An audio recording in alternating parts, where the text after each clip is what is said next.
Similar type के question देखने को मिलेंगे। 2-4 बस अच्छे क्वेश्चन डल जाएंगे, पूरी की पूरी 30 तो अच्छे क्वेश्चन आने से रहे। ये तो कंफर्म है कि मैथ्स का लेवल अब उतना अप नहीं जाएगा, रेयर है, जाएगा तो फिर कट ऑफ का बहुत इंपैक्ट पड़ेगा, वरना तो पेपर अब इजी आने वाला है पहले के कंपेयर में, और इजी आ भी रहा है।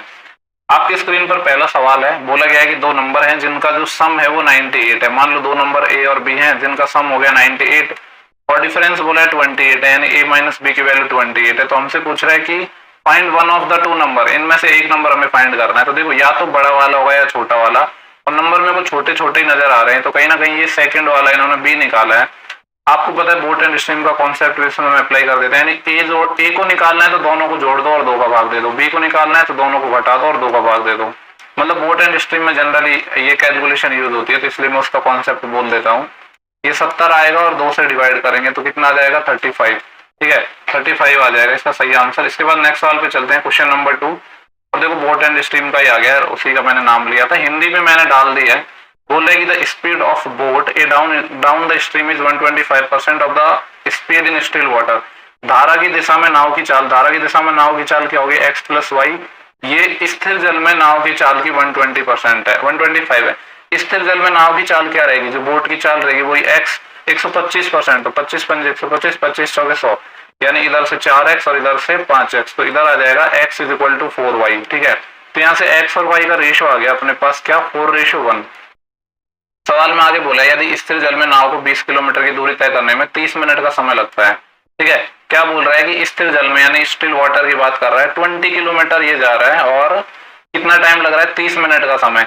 देखो स्थिर जल की बात हो रही है तो सिर्फ x की बात होगी, ठीक है, यानी ये x हो जाएगा। यहाँ पे हम x निकाल रहे हैं स्पीड, टाइम कितना लग रहा है 30 मिनट, जिसको आवर में बदलूंगा तो 1/2 2 पर चले जाएगा, यानी 40 किलोमीटर पर आवर स्पीड आ गई किसकी बोट की, जो कि हमने माना था x।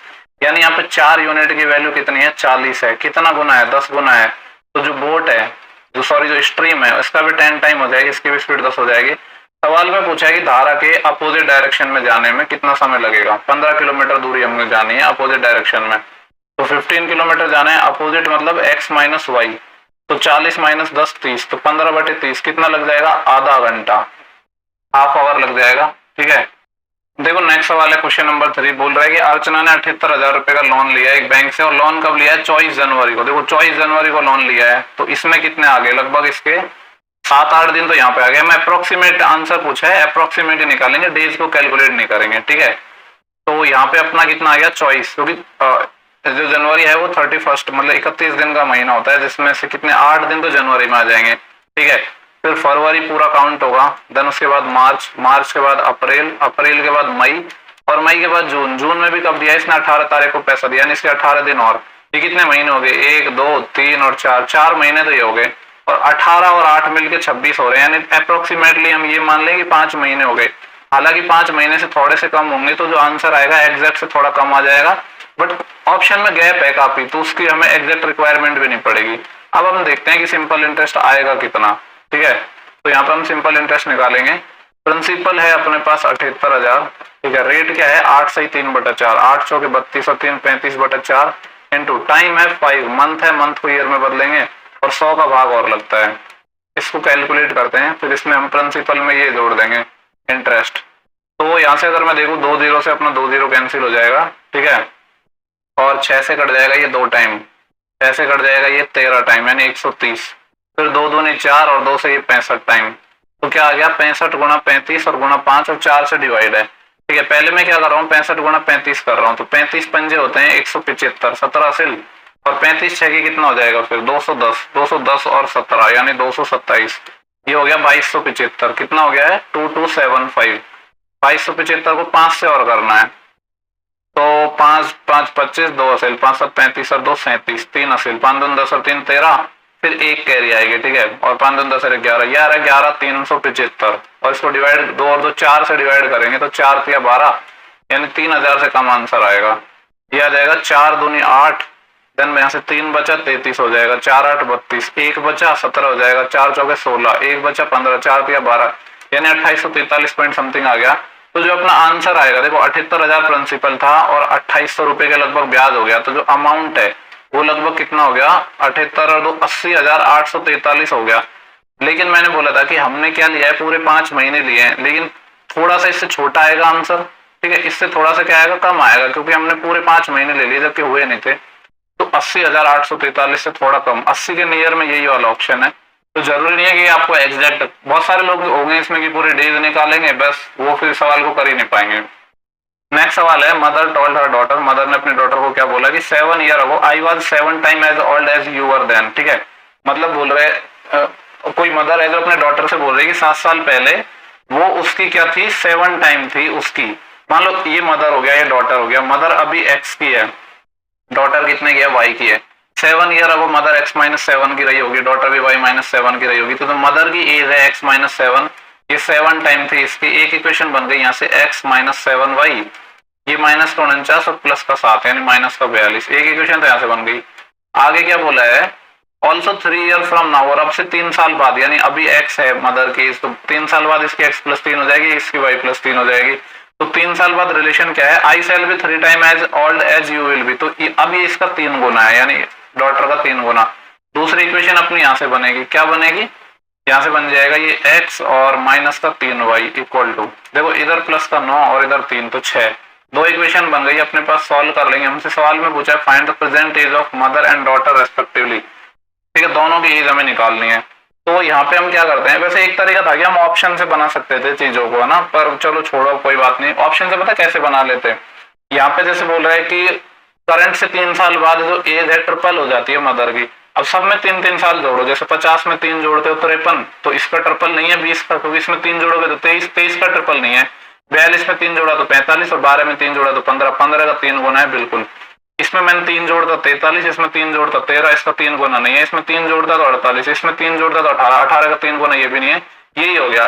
ठीक है, तो ऐसे ही कर लो आप, ज्यादा बढ़िया है। आप खुद यहाँ से एक्स और वाई को कैलकुलेट कर लेना, ठीक है, आपका आंसर आ जाएगा। हमने क्या बना लिया, यहाँ से इसको बाई ऑप्शन बना लिया। पूरे सवाल को बाई ऑप्शन ही बनाया जा सकता था, कोई इक्वेशन बनाने की रिक्वायरमेंट नहीं थी, बस मैंने ध्यान नहीं दिया वहां पे कि मैंने पूछा शायद किसी एक केस पूछेगा। ठीक है, बाकी एक्स और वाई निकाल लेना आप खुद से, इतनी मेहनत तो कर ही सकते हो। नेक्स्ट सवाल आपकी स्क्रीन पर है। ठीक है, यहाँ पूछ रहे what is the minimum angle in the given pie chart. देखो वैल्यू अपने आप में ये पूरी 100% है, और 100% की वैल्यू कितनी है, 360 डिग्री है, यानी 1% की वैल्यू क्या आएगी, 3.6 डिग्री आएगी। मिनिमम एंगल निकालना है, देखो यहाँ पे तो मिनिमम परसेंटेज लेना होगा। अब मिनिमम परसेंटेज एक तो मेरे को यहाँ पे नजर आ रहा है 10, एक यहाँ पे 10, 10 से छोटा तो कोई मिनिमम परसेंटेज है ही नहीं। तो मिनिमम एंगल निकालना है तो 10% की वैल्यू निकालनी होगी। 10 के लिए ये पॉइंट हट जाएगा, यानी 36 डिग्री आ जाएगा। ठीक है, इसके बाद देखेंगे नेक्स्ट सवाल जो भी है question 6। What is the number of common tangent that can be drawn और drawn to circle that touch each other externally. दो सर्कल हैं जो एक दूसरे को बाह्य रूप से स्पर्श करते हैं, तो कितनी स्पर्श रेखाएं खींचे जा सकते हैं, ये हमसे पूछ रहा है। मतलब एक सर्कल ऐसे हो गया, दूसरा सर्कल ऐसे हो गया, जो एक दूसरे को टच कर रहे हैं। ठीक है, थोड़ा ठीक से बनाने की कोशिश करता हूँ, हालांकि डायग्राम में से बनते नहीं है। ये मान लो 2 सर्कल है, अब इसमें कितने टेंजेंट खींच सकते हो आप, एक तो ये वाली खींच सकते हो, ठीक है, एक यहाँ पे खींच सकते हो, टेंजेंट खींचनी है मतलब इसको टच करती हुई जाएगी, और तीसरी आप ये खींच सकते हो। तो मैक्सिमम कितने टेंजेंट खींच सकते हो, 3 से ज्यादा नहीं खींच सकते। ऐसा सवाल मेंस में भी आया था, ठीक है, 2022 मेंस में। इसके बाद नेक्स्ट सवाल है कि बोले which of the number is divisible by 11। 11 का सिंपली रूल है कि ऑड डिजिट और इवन डिजिट के प्लेस का डिफरेंस या तो 0 हो या 11 का मल्टीपल हो। पहले मैं नंबर देखता हूँ कितने डिजिट का है, 1 2 3 4 5 6 7, 7 डिजिट का है ना, तो इसका आगे 0 चिपकाना पड़ेगा। अब बन गया ये 8 डिजिट का। कोई और कलर ले लेता हूँ, ठीक है, ये हो गया। अब देखो हमें क्या करते हैं, इवन प्लेस और ऑड प्लेस पर है उनका डिफरेंस ही तो लेना होता है। तो अभी साथ साथ में डिफरेंस ले लो, लेकिन एक डायरेक्शन में लेना है, चाहो तो पीछे से आगे या आगे से पीछे। मैं पीछे से आगे ले रहा हूँ, तो 9 - 0 9, यहाँ पे फिर 9 में से 5 जाएगा तो 4। वैसे पूछा क्या था, which of the following number, अच्छा कौन सा 11 से डिविजिबल है, तो ये तो अपनी किस्मत है कौन सा पहले आ जाए। हम तो सीक्वेंस से ट्राई करेंगे।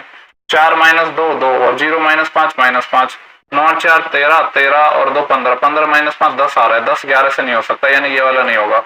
ठीक है, इसके बाद इसको देखेंगे। अब सारे ये सेम डिजिट के नंबर है, तो 0 तो आगे लगाना ही पड़ेगा। तो 9 - 0 9, 0 में क्यों लगाता हूँ, आपको हो सकता है काफी लोगों को यही कंफ्यूजन हो। जैसे 5 डिजिट का नंबर है तो 2 के पेयर बनाने होते हैं ना, इसलिए 0 लगाता हूँ। हो सकता है कुछ लोग इसी में कंफ्यूज होते हो।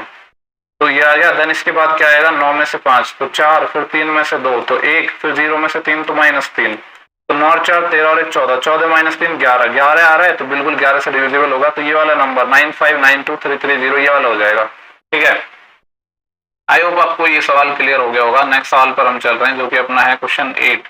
यहाँ से दोबारा पाई चार्ट का क्वेश्चन है, ठीक है, मतलब डीआई का क्वेश्चन है। यहाँ पे बोला है in Delhi the ratio of BSNL sim card and Airtel sim card sold is. सबसे पहले तो मैं दिल्ली की बात करूँ तो दिल्ली ये रहा, और हमें बीएसएनएल से एयरटेल का रेशियो निकालना है। बीएसएनएल वाला है ये वाला येलो कलर, एयरटेल वाला है ये वाला ग्रे कलर। अब देखो ये वाली लाइन के रेस्पेक्ट में यहाँ पे कुछ चीजें जा रही है, यानी ये 10 है, कितना है, ये वाला है 10, और इसके रेस्पेक्ट में यहाँ पे ये 20 है, यानी ये हो जाएगा 20। इसका ही रेशियो हमें निकालना है, यानी 1:2 आ जाएगा। 1:2 पहला ऑप्शन हो जाएगा।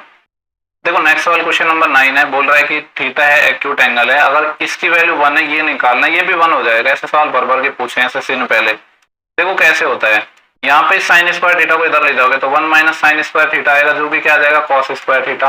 कुछ नहीं करना, यहाँ पे इसकी वैल्यू रख दो, वही सेम बन जाता है। कॉस स्क्वायर थीटा की जगह मैंने रख दिया साइन थीटा, तो कॉस की पावर 4 की जगह क्या हो जाएगा, साइन स्क्वायर थीटा। सवाल में ही बोला था कि sine theta plus sine square theta 1 होता है, तो ये भी 1 हो जाएगा। ऐसे सवाल पहले बहुत बार पूछ चुका है एसएससी, इसीलिए मैंने डायरेक्टिव बता दिया कि ये आंसर आएगा। नेक्स्ट सवाल है, 2 पर्सन है अपने पास जो कि सर्कुलर ट्रैक में रनिंग कर रहे हैं 20 और 30 मीटर पर सेकंड की स्पीड से, अपोजिट डायरेक्शन में जा रहे हैं, ठीक है। बोल रहे हैं the circumference of the circular track is 100 metre, इसकी जो सर्कमफ्रेंस है, परिधि है, वो 100 मीटर है। तो हमें पूछना है find at how many distinct point they will cross each other. Okay, देखो न्यू पैटर्न वाले एक मैंने आपको शॉर्ट वीडियो बनाया, इसका ये तीसरा सवाल आ गया। सिंपली कुछ नहीं करना, 20 और अच्छा यार ये तो वैल्यू भी सेम ही आ गई, ये 20-30 है, ये भी 20-30 है। देखो सेम वैल्यू पे सवाल आ गया, 2:3 है, अपोजिट में जाते हैं तो दोनों को जोड़ दो। उसमें भी सेम स्पीड थी, अगर आप लोगों को याद हो, पिछली शिफ्ट थी और जस्ट, ठीक है, तो रिपीट ही हो गया। चलो ये सवाल तो नेक्स्ट सवाल है, Susan can type 12 page in 6 minute और Mary can type 6 page in 12 minute. Working together how many pages can they type in 32 minute. देखो यहाँ पे क्या बोला है कि सुसान है वो 12, मैंने आपसे बोला था कि जब भी टाइम एंड वर्क का क्वेश्चन आता है, जो टोटल वर्क होता है वो नीचे आता है, बाकी सारे चीज ऊपर। तो ये 12 पेज टाइप कर रहा है 6 मिनट में, ये बराबर हो जाएगा मैरी कितना कर रही है, 6 पेज टाइप कर रही है 12 मिनट में। यहाँ से इनकी सॉल्व करेंगे तो आंसर आ जाएगा 6 से ये 2 टाइम चले जाएगा और इससे 2 टाइम चले जाएगा। तो एस और एम का रेशियो आ गया 4:1, ठीक है। कोई भी एक इक्वेशन को इक्वल करके यहाँ पे आप वैल्यू निकाल सकते हो। तो यहाँ से अगर मैं टोटल वर्क निकालूंगा तो एस की एफिशिएंसी है 4, तो 4 × 6/12 ये बराबर हो जाएगा। अब हमसे क्या बोला है कि वर्किंग टुगेदर अगर साथ मिलकर काम करते हैं तो how many pages can they type in 32 minute, 32 minute में कितने पेज टाइप कर लेंगे। टाइम दे रखा है 32 मिनट और यूनिट सेम थी, यहाँ भी मिनट थी, वहां भी मिनट, इसलिए चेंज नहीं किया। दोनों मिलकर करेंगे तो दोनों की एफिशिएंसी का सम 4 और 1 5। हमसे पूछ रहा है कितना काम करेंगे, मैंने मान लिया कि ये एक्स काम करेंगे, एक्स अपन को फाइंड करना है, ठीक है। तो ये 6 से आ जाएगा 2 टाइम और इससे आ जाएगा 2 टाइम। एक्स चाहिए, 2 से ये 16 टाइम कट जाएगा और 16 पंजे 80, यानी कितना आ जाएगा 80। कुछ नहीं करना है, ऐसे सवालों में जो वर्क है उसको नीचे रखना होता है, बाकी सारी चीजें ऊपर आती हैं, चाहे तो कुछ भी दिया हो। फिर देखो नेक्स्ट सवाल है क्वेश्चन नंबर 12, और यहाँ से इस वीडियो को मैं 5 से 6 बार रिकॉर्ड कर चुका हूँ, बट पता नहीं क्या प्रॉब्लम हो रहा है।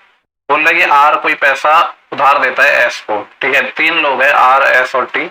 आर ने कुछ पैसा उधार दिया एस को, ठीक है। एक तो देखो इंग्लिश में पढ़ता हूँ, हिंदी में एक्सप्लेन करता हूँ, थोड़ा सा टाइम ज्यादा भी लगता है, तो वीडियो की लेंथ मत देगा करो। अगर एक लैंग्वेज में करवाना होता है तो कम टाइम लगता है। आर ने कुछ पैसा उधार दिया एस को, सेम पैसा एस टी को दे रहा है, ठीक है। यहाँ पे बोल रहा है कि जो एस है वो 17,000 रुपए एक्स्ट्रा पे करता है आर को, यानी आर से पैसा उधार लिया और इसको ही वापस रिटर्न कर रहा है 17,000 एक्स्ट्रा। ये एक्स्ट्रा पे कर रहा है, मतलब ये एक्स्ट्रा क्यों पे करेगा, क्योंकि ये ब्याज है 17,000।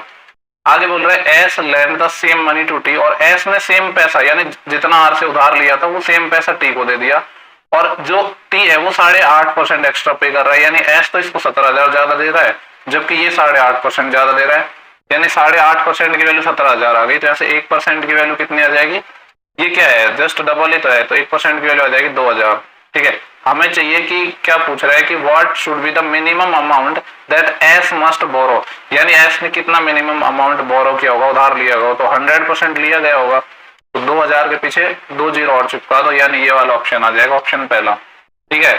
इसके बाद देखेंगे नेक्स्ट सवाल। देखो ये नेक्स्ट सवाल भी मैंने करवा दिया था, यहाँ पे चलो वापस बता देता हूँ, इसको मिटाने की जरूरत है भी नहीं। सिंपल सा क्वेश्चन है कि 8 मैन हैं जो 10 दिन में काम को खत्म करते हैं, तो 8 मैन इंटू 10, सेम वर्क को 12 डेज में कर रही हैं 10 वोमेन, तो 12 इंटू 10 वोमेन। यहाँ से मैन और वोमेन की एफिशिएंसी का रेशियो आ गया 3:2, तो टोटल वर्क कोई भी एक इक्वेशन से निकल जाएगा। 8 तो टोटल मैन थे, मैन की एफिशिएंसी 3 है और टोटल 10 दिन में हो रहा था, तो 240 वर्क हो गया।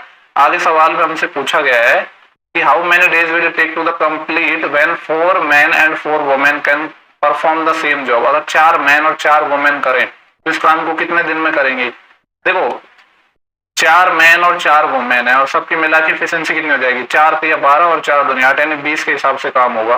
तो कितने दिन लग जाएंगे टोटल 12 डेज आ जाएगा।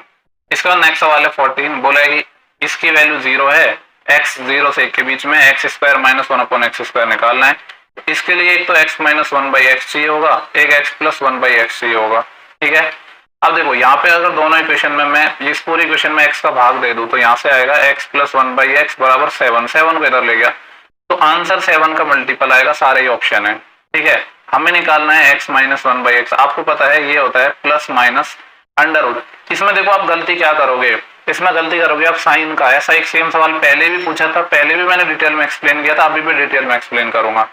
तो ये निकालते कैसे हैं, x प्लस 1/x इसका होल स्क्वायर 49 और यहाँ माइनस है तो यहाँ माइनस लगाते हैं 4, 45 आएगा प्लस माइनस। अब मैं बताऊंगा कि साइन कौन सा आएगा पहले। ठीक है, 45 का क्या होता है 9 गुणा 5 यानी 3 अंडर रूट 5। तो हमें इन दोनों का मल्टीप्लिकेशन चाहिए, यानी आंसर तो हमें पता है कि 21 अंडर रूट 5 आएगा, लेकिन साइन प्लस आएगा या माइनस आएगा यही लोचा है इस सवाल में बस। ठीक है, यानी ये कह सकता हूँ 28 वाले ऑप्शन तो नहीं होंगे। अब इसको देखो कभी भी आप कंफ्यूज हो तो सिंपली देखो x की वैल्यू 0 से 1 के बीच में है। मान लो कि x की वैल्यू क्या है 1/2 है, 1/2 0 से 1 के बीच में है ना। जब अगर आप x माइनस 1/x निकालोगे तो क्या करोगे 1/2 माइनस 1 अपॉन 1/2 तो 2 ऊपर चले जाएगा। तो ये क्या आ रहा है नेगेटिव आ रहा है, ये नेगेटिव आ रहा है मतलब ये जो वैल्यू है इसमें पॉजिटिव नहीं आ सकता है, इसमें पॉजिटिव नहीं आ सकता है, आंसर क्या आएगा नेगेटिव आएगा। तो ये हो जाएगा 21 अंडर रूट 5 दोनों को मल्टीप्लाई करके ये वाला ऑप्शन। ठीक है, आज के बाद साइन में कभी भी गड़बड़ मत करना, 2 सवाल मैं आपको बता चुका हूँ ऐसे विद एग्जाम्पल। नेक्स्ट सवाल है क्वेश्चन नंबर 15, बोल रहा है कि मार्क प्राइस है गीजर का 9400 रुपए, एक जो शॉपकीपर है 4% का डिस्काउंट अलाउ कर रहा है तो सेलिंग प्राइस क्या होगा। 4% कितना होता है 1/25, 25 पे 1 का डिस्काउंट, तो इसको कितने की पड़ेगी 24/25 की। 25 से काट लो इसको, 25 3 75 बचेंगे कितने 85 95 19 बचेंगे 190, 25 से 150, 25 से 175, फिर कितना बचा 15 150 हो जाएगा, 25 से 150 ये आ जाएगा। अब इसको सॉल्व करते हैं, 24 है कि 144 4 यूनिट डिजिट आएगा सब में है 14 असील, फिर 24 संते कितना होता है 24 संते होता है 7 चौके 28 2 असील 7 दूनी 14 16 168 तो ये और 14 असील आई थी यानी 168 और 4 172 182। ठीक है, फिर आएगा अपना 18 कैरी और 24 दिया होता है कितना 72 और 18 90 यानी 9024 आ जाएगा, 9024 पहला ऑप्शन है। इसके बाद नेक्स्ट सवाल देखेंगे क्वेश्चन नंबर 16, बोल रहा है कि इन ₹150 B buys 10 pen for 8 each, 10 eraser for 5 each and some sharpener for 4 each। तो बताना है कि एवरेज प्राइस बतानी है पर आइटम की। देखो 150 रुपए में क्या करता है बी है वो 10 पेन खरीदता है और एक पेन 8 का है यानी 80 रुपए का तो ये हो गया, प्लस 10 इरेजर खरीदता है हर कोई 5 का है तो 50 रुपए का ये हो गया। तो 80 और 50 130 तो हो गए, तो 20 रुपए और बचे और इसने क्या खरीदे हैं एंड सम शार्पनर, कुछ शार्पनर खरीदे हैं जो 4 रुपए का एक है, यानी मैं कह सकता हूँ इसने कितने शार्पनर खरीदे होंगे 5। हमसे पूछ रहे हैं एवरेज प्राइस बताना है पर आइटम का। टोटल प्राइस तो 150 था, आइटम देख लो कितने खरीदे, 10 तो पेन हो गए, 10 इरेजर हो गए, 20 और 5 शार्पनर हो गए यानी कितना आ जाएगा 25। तो 25 है कितना आ जाएगा 150 यानी ये आ जाएगा आंसर 6। इसके बाद नेक्स्ट सवाल देखना है 17, बोले 10 women can do a work in 6 days. 10 women है जो किसी काम को 6 दिनों में करती है एंड 6 मैन है सेम काम को 5 दिनों में करते हैं। ठीक है, 6 से 6 कट जाएगा, वुमेन और मैन की एफिशिएंसी आ जाएगी 1/2। ठीक है, 5 से ये 2 टाइम कट जाएगा। अगर मैं यहाँ से टोटल वर्क निकालू कोई भी एक इक्वेशन से निकाल लो 10 इंटू वुमेन की एफिशिएंसी 1 है 6 दिन में कर रही थी, टोटल 60 काम हो गया। बोल रहे कि अगर मैन और वुमेन साथ मिलकर काम करे तो कितने दिन में काम खत्म हो जाएगा। 60 काम करना है 2 और 1 3 की एफिशिएंसी से। Then how many days will they take to finish this work if all these man and women work together.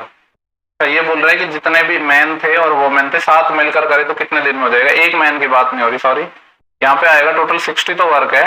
अब देखो कितने मैन और कितने वुमेन हो गए, ये मैन थे अपने, वुमेन थे 10, एक वुमेन की एफिशिएंसी 10 है तो 10 तो ही आ जाएगा, प्लस मैन कितने थे 6 मैन है और एक मैन की एफिशिएंसी 2 थी तो 6 दूनी 12, इससे काम होएगा ये 60/12 और 10 22।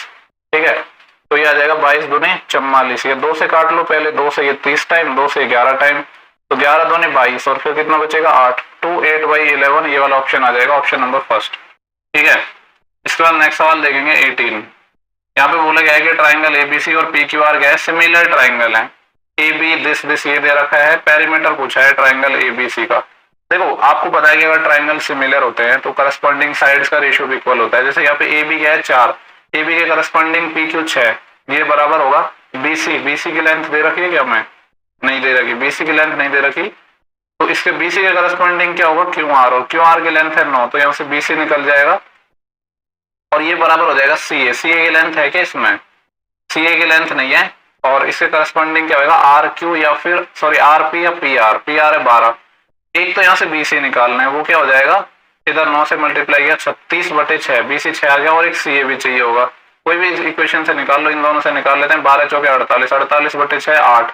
तो हमें ट्राइंगल एबीसी का पेरीमीटर पूछा है, यानी तीनों साइड्स का सम। ए बी 4 हो गया, बीसी 6 हो गया, सी ए 8 हो गया, 4 और 6 10, 10 और 8 18, यानी ऑप्शन नंबर पहला हो जाएगा। ठीक है, इसके बाद नेक्स्ट सवाल देखेंगे, हम इसको थोड़ा मिनिमाइज कर रहा हूँ, गलती से जूम हो गया है।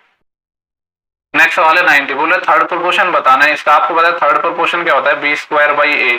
b मतलब 35 × 35, ठीक है, और a मतलब 25। 5 से कट जाएगा, 5 7 35 और 5 7 35, तो 7 7 कितना आ जाएगा 49, ये वाला ऑप्शन हो जाएगा। इसके बाद नेक्स्ट सवाल देखेंगे 20, बोल रहे कि the salary of father mother daughter, father mother और डॉटर की जो सैलरी का जो रेशियो है वो है 2 3 5। बोल रहे हैं कि रेशियो बताना है इनकी सैलरी का, अगर सब में इसमें 15% का इंक्रीज हो रहा है, इसमें 10% का इंक्रीज हो रहा है, इसमें 20% का इंक्रीज हो रहा है। सेम टाइप का सवाल एक दो शिफ्ट पहले किया था हमने। कैलकुलेशन को आसान बनाने के लिए 0 चिपका लो, ठीक है। देखो 20 का 15% कितना हो जाएगा, 3 बढ़ा, यानी 20 पहले थी 3 बढ़ गई तो 23 आएगा। 23 प्राइम नंबर है, किसी से कटेगा भी नहीं, यही ऑप्शन हो जाएगा। पर मैं आपको पूरा करके बताऊंगा। 30 का 10% 3 होता है तो ये 33 आएगा। 50 का 20% कितना होता है 10, तो ये 60 आ जाएगा, तो ये वाला ऑप्शन हो जाएगा। हालांकि करने की जरूरत नहीं थी क्योंकि 23 प्राइम है, किसी से कटता ही नहीं। नेक्स्ट सवाल है, to have a surface area of 9 pi square of unit of a ball. Ball है, बॉल क्या होती है स्फीयर शेप में होती है, और स्फीयर का जो सरफेस एरिया होता है वो क्या होता है 4 पाई आर स्क्वायर। इसकी वैल्यू सवाल में बोला है कि 9 पाई है, पाई से तो पाई चले जाएगा, सॉरी पाई से पाई चले जाएगा, तो रेडियस कितना आ जाएगा 9/4 का रूट, यानी 3/2। व्हाट शुड बी डायमीटर, तो डायमीटर क्या होगा, यानी 2r की वैल्यू चाहिए। What should be the diameter of ball. देखो यार 1/5 तो रेडियस ही हो गई इसकी, 1.5 तो रेडियस ही होगी, तो पेरीमीटर आना चाहिए इसका 3 आना चाहिए। यहाँ पे गलती कर रहा है सवाल में, ठीक है, गड़बड़ तो कुछ की नहीं है। तो यहाँ पे डायमीटर पूछ रहा है, यानी 2r की वैल्यू पूछ रहा है, तो ये आना चाहिए 3 आना चाहिए। 3 इसका आंसर होना चाहिए, 1.5 नहीं होना चाहिए शायद, मेरे हिसाब से तो यही होगा। नेक्स्ट सवाल देखते हैं 22, बोल रहे थे area of sector of a circle of, ठीक है, सेक्टर का एरिया बताना है जिसकी रेडियस 7 है और सेंट्रल एंगल 60 है। एक बात बताओ, सेंट्रल एंगल 60 है, जो एरिया होता है वो क्या होता है पाई आर स्क्वायर इंटू θ/360। थीटा यहाँ पे है 60, कितना है 60, तो 60/360 यानी कितना आएगा 1/6 आएगा सर्कल का एरिया। पाई की वैल्यू रख देते हैं 22/7, रेडियस 7 है, 7 के 49 इंटू इसका कितना करना है 1/6 करना है, इससे ये 7 टाइम चले जाएगा, 2 से ये 3 टाइम, 2 से ये 11 टाइम, तो ये आ जाएगा 77/3। ठीक है, इतना आंसर आ जाएगा, थर्ड ऑप्शन नजर आ रहा है। देखो नेक्स्ट सवाल है 23, सिंप्लीफिकेशन का क्वेश्चन है। यहाँ पे बोला है 65% ऑफ दिस, 65% कितना होगा 5 से 13, 5 से 20, 13/20 ऑफ 350। ठीक है, 0 से 0 भी चले जाएगा, 13 पंजे 65, 6 असेल 13 39 और 6 45, 455/2 आ जाएगी पहली टर्म तो। ठीक है, फिर है माइनस, क्वेश्चन मार्क की जगह मान लो x मान लिया, क्वेश्चन मार्क के साथ परसेंटेज है मतलब 100 से डिवाइड होगा, और ये है 250। 50 पंजे और 50 दूनी, यानी ये आ जाएगा माइनस का 5x/2। दोनों स्टेप साथ साथ करो। 40% कितना होता है 2/5 ऑफ 120, 5 से चले जाएगा 24 टाइम, 24 दूनी कितना आ जाएगा 48।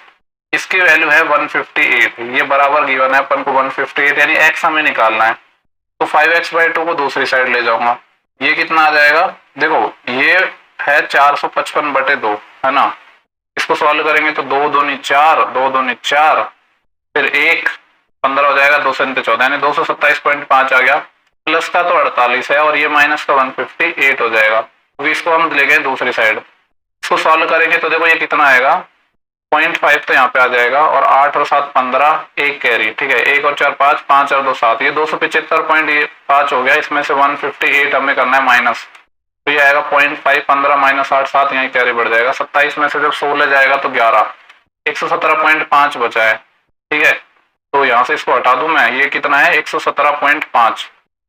देखो यार, एक तो ये बार बार ना पता नहीं क्या प्रॉब्लम हो रही है। ये आया था अपना 117.5, 5x/2 है, इसकी वैल्यू आ रही है 117.5। 5 से इसको काटूंगा तो 5 दूनी 10, फिर 1 बचेगा 17 हो जाएगा। तो ये आ जाएगा 5 तिया 15, 2 25, 55 25, एक्स से ये 2 से मल्टीप्लाई हो जाएगा, 23 का डबल 46 और आधा का डबल 1, 47 आ जाएगा। ठीक है, सेकंड लास्ट क्वेश्चन है 2 cot x की वैल्यू है, तो यहाँ से cot x आ जाएगा, कितना आ जाएगा 5/2, और ये हमें निकालना है।